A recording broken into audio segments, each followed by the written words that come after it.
क्या आपने कभी ये सोचा है कि कुछ चीजें हमारी जिंदगी में बार बार क्यों होती रहती है, या कुछ इच्छाएं पूरी होने के बावजूद भी संतुष्टि क्यों नहीं मिलती, और कुछ बातों से आप बिना कारण ही क्यों दूर भागते हो? इन सभी का जवाब है छाया ग्रह राहु और केतु में। ये दो ऐसे छाया ग्रह हैं जो आपकी आत्मा को नियंत्रित करते हैं, और खासकर कलयुग में जहां राहु की शक्ति सबसे प्रबल मानी जाती है। और आज हम समझेंगे क्यों और कैसे। सो वीडियो को लाइक करिए, सब्सक्राइब करिए। आइए देखते हैं।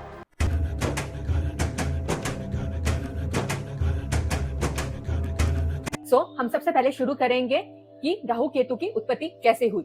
ये कहानी शुरू होती है समुद्र मंथन से। समुद्र मंथन के समय जब अमृत निकला तो एक असुर स्वभानु देवताओं के साथ बैठकर अमृत पान करने लगा। सूर्य और चंद्र ने उसे पहचान लिया और भगवान विष्णु को बता दिया।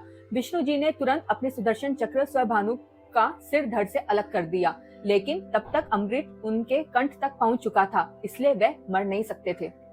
उसका सिर राहु बन गया और धड़ केतु। दोनों को ग्रह का दर्जा मिल गया और ये भगवान शिव के गणों में शामिल हो गए। राहु केतु की ये कथा सिर्फ एक कहानी नहीं है, बल्कि ये हमारे अस्तित्व का एक गुड रहस्य है। सबसे पहले हम बात करेंगे राहु की। जो सर है वह राहु है। राहु क्या है? राहु हमारी लाइफ में इल्यूजन है। राहु हमारी लाइफ में धोखा है, छल है। राहु हमारी लाइफ में कॉन्फिडेंस है। राहु हमारी लाइफ में ओवर कॉन्फिडेंस है, महत्वाकांक्षा है। राहु क्या है? राहु आकर्षण है, जुनून है, डिजायर है। राहु विदेशी चीजों का कारक है, जैसे हमारे शिपमेंट्स, एक्सपोर्ट इंपोर्ट राहु है। फॉरेन ट्रिप्स, विदेश यात्रा राहु है। विदेशी संस्कृति राहु है। An number of foreign languages की इच्छा रखना राहु है। या पश्चिमी शिक्षा राहु है। या वेस्टर्न कल्चर की ओर आकर्षित होना राहु है। At the same time Rahu technology, तकनीक का भी स्वामी है। इट मीन्स कंप्यूटर हो, इंटरनेट हो, एआई हो, नई नई टेक्नोलॉजी हो, ये सब राहु के ही क्षेत्र हैं।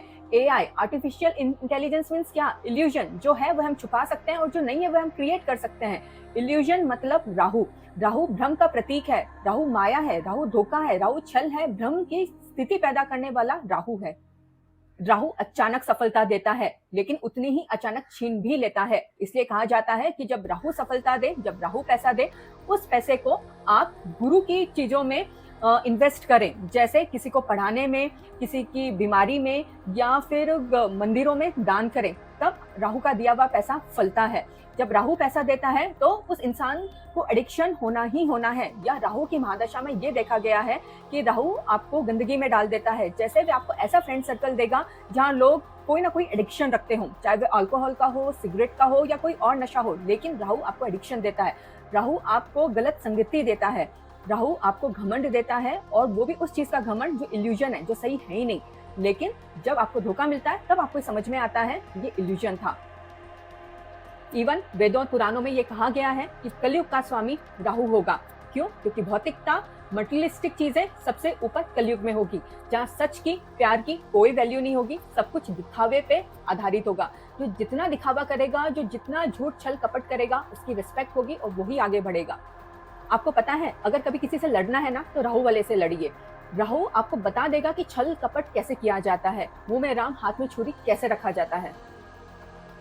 तो जिसकी एनर्जी, जिसकी लाइफ में राहु की एनर्जी बहुत ज्यादा होती है, ऐसे लोगों में डिजायर बहुत होता है। ऐसे लोग छल कपट, धोखा देने में कभी पीछे नहीं हटते। ऐसे लोग अपनी बातों से मुकर जाते हैं। ऐसे लोगों में इंटीग्रिटी नहीं होती। हमारी कुंडली में राहु जिस भी घर में बैठा है, उस घर से रिलेटेड चीजों को वो एक्सपांड करता है। राहु को बाउंड्रीज में रहना पसंद नहीं है। राहु को एक्सपांशन पसंद है। हर चीज में कोई लिमिट नहीं होनी चाहिए, बंधन नहीं होना चाहिए। ये बात राहु करता है। हम सब अपने व्यक्तित्व, अपने विचारों से ये समझ सकते हैं कि हमारी लाइफ में कौन सी एनर्जी ज्यादा है, राहु की कि केतु की। हम अपनी लाइफ में जब भी ये चीज सोचते हैं ना कि हम ऐसे नहीं रह सकते, या हम इसके बगैर नहीं रह सकते, या हम इस सिचुएशन में डील नहीं कर सकते, वह सब कुछ राहु आपके अपनी महादशा में करवा देगा। और जब राहु की महादशा खत्म होगी और आप जब पीछे मुड़ के देखेंगे ना, तो आप सोचोगे कि राहु की महादशा होने से पहले, शुरू होने से पहले अगर आप ऐसे थे, तो महादशा खत्म होने के बाद आप ऐसे हो गए। वह आपको अपनी महादशा में पूरा आपके विचार, आपका नेचर, आपकी पर्सनैलिटी को बदल के रख देता है। कहते हैं कि राहु की महादशा के बाद लोग छाछ भी फूक फूक कर पीते हैं क्योंकि इतना धोखा खा चुके होते हैं, इतनी थप्पड़े खा चुके होते हैं कि अब जब सही भी कर रहे होते हैं तो उन्हें डर लगता है कि कहीं कुछ धोखा नहीं मिल जाए। जहाँ राहु डिजायर है, जहाँ राहु हम अपनी चीजों को एक्सपांड करता है, वहीं केतु हमें जमीन पर रहना सिखाता है। अब हम बात करेंगे केतु की। केतु क्या है? केतु हमारी पास्ट लाइफ है, केतु मोक्ष है, केतु मेडिटेशन है, केतु स्पिरिचुअलिटी है, केतु रिलीजियस होना है। केतु आपको आत्मज्ञान देता है, केतु आपको जमीन पे रहना सिखाता है, केतु आपको डिटैचमेंट सिखाता है। केतु वो है जो आपसे ये कहता है कि कर्म कर लेकिन फल की इच्छा अपने हित में मत रख, मिला तो ठीक, नहीं मिला तो ठीक। केतु की विशेषताएं क्या है? केतु अचानक ज्ञान देता है, अचानक किसी बात की समझ आ जाना, ये केतु है, जिसे हम इंग्लिश में अवेकनिंग कहते हैं। केतु मोक्ष का कारक है, धर्म हो, योग हो, ध्यान हो, अध्यात्म हो, सब केतु के अधीन है। केतु पिछले जन्म का ज्ञान है, जो चीजें आपको बिना सीखे आती है वो केतु की देन है। अगर किसी के 8वें घर में केतु है तो उसे एस्ट्रोलॉजी, अकल्ट साइंस बहुत जल्दी समझती है। जो लोग एस्ट्रोलॉजी को सीखने के लिए कोई कॉलेज इंस्टीट्यूट जाते हैं, 8वें घर के केतु जरा सा कुछ पढ़कर उनको एस्ट्रोलॉजी बहुत अच्छे से समझ में आती है और वो बहुत अच्छा प्रेडिक्शन देते हैं। जानते हैं क्यों? क्योंकि वो पास्ट लाइफ में इन सभी बातों में बहुत अव्वल थे, बहुत अच्छे थे।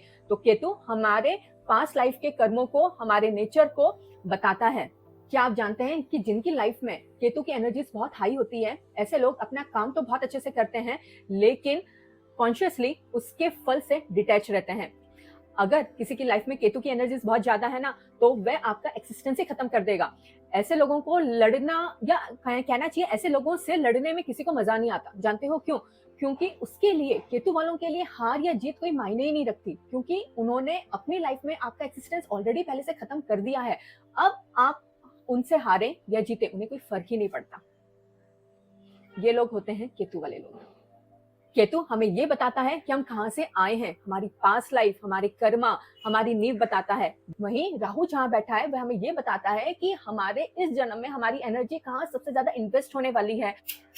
अच्छे एक्टर, अच्छे पॉलिटिशियन, ग्लैमर, लग्जरी, ये सब जहाँ हमें राहु देता है, वहीं मोक्ष, मेडिटेशन, इंटीग्रिटी, ये सब हमें केतु देता है। याद रखना, कलयुग में जहाँ राहु आपको भटकाएगा, आपको आप ही से दूर लेके जाएगा, वहीं केतु आपको आपके आत्मज्ञान की बात कराएगा।